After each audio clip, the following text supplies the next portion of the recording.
Pernah kepikiran nggak sih apa yang terjadi kalau ada dua gelombang yang sama persis, terus mereka ketemu, tabrakan gitu? Apa mereka cuma lewat aja? Atau ada sesuatu yang lebih seru kejadian? Nah, hari ini kita bakal bongkar gimana tabrakan gelombang ini bisa menciptakan fenomena fisika yang keren banget, yaitu gelombang berdiri. Yuk kita mulai. Jadi intinya pertanyaan ini, coba dibayangin, ada dua riak air yang identik di kolam, terus geraknya saling ngedeketin. Kira-kira mereka bakal saling ngilangin, atau malah gabung jadi sesuatu yang baru, yang lebih besar. Nah inilah teka-teki yang mau kita pecahin bareng-bareng. Oke, buat ngejawab itu, kita nggak bisa cuma ngira-ngira. Kita perlu pakai alat andalan fisika, yaitu matematika. Yuk kita kenalan sama dua persamaan gelombang yang bakal jadi tokoh utama di cerita kita hari ini. Nah, lihat deh, persamaannya mirip banget kan?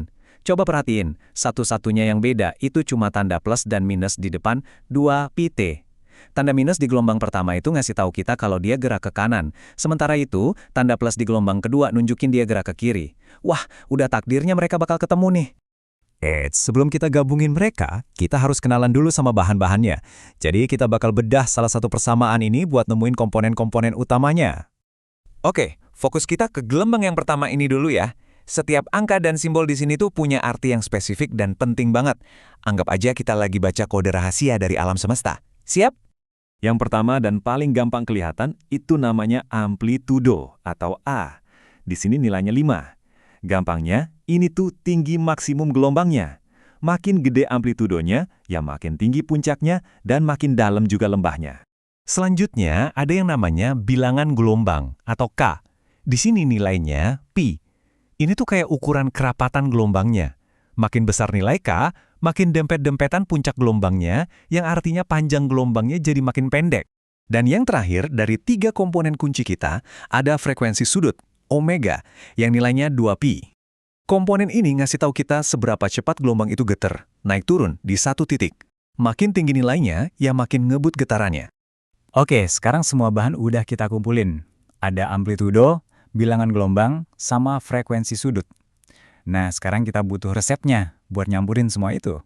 Dan di fisika, resep itu ya sebuah rumus.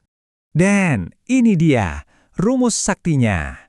Rumus ini asalnya dari prinsip superposisi, yang intinya kita tinggal jumlahin aja simpangan dari kedua gelombang di setiap titik. Nah, rumus yang ini tuh jalan pintas buat dapetin hasil akhir pas dua gelombang identik ketemu. Inilah alat yang bakal ngubah dua gelombang yang lagi jalan-jalan jadi satu fenomena baru yang diam di tempat. Nah, ini dia momen yang kita tunggu-tunggu. Komponennya udah ada, rumusnya juga udah ada. Sekarang waktunya kita satuin semuanya dan kita bangun persamaan akhir buat gelombang berdiri kita. Prosesnya simpel banget dan logis kok. Kita bakal lewatin 3 langkah ini. Pertama, kita masukin nilainya. Kedua, kita hitung. Dan ketiga, kita tulis hasil akhirnya. Gampang kan? Yuk, kita kerjain. Dan di sini kelihatan jelas banget prosesnya. Kita ambil amplitudo A kita, yaitu 5. Terus kita masukin ke rumus. Lanjut, kita ambil bilangan gelombang K, yaitu pi. Masukin juga. Terakhir, kita masukin frekuensi sudut W yang nilainya 2pi. Sip, semuanya udah pada tempatnya masing-masing. Semua potongan puzzle-nya udah kepasang. Langkah terakhir tinggal ngitung yang gampang aja. Lihat deh bagian 2A di depan. Itu jadi 2 dikali 5. Nah, inilah yang bakal jadi amplitudo maksimum dari gelombang berdiri kita nanti. Yuk, kita lihat hasil akhirnya. Voila, ini dia hasilnya. Y sama dengan 10 sin px cos 2pt. Perhatiin ya, ini bukan lagi persamaan gelombang yang gerak ke kiri atau ke kanan. Ini adalah deskripsi matematis dari sebuah gelombang yang kelihatannya diam, cuma bergetar di tempatnya aja. Inilah yang kita sebut gelombang berdiri. Oke, secara matematika kita udah berhasil nih.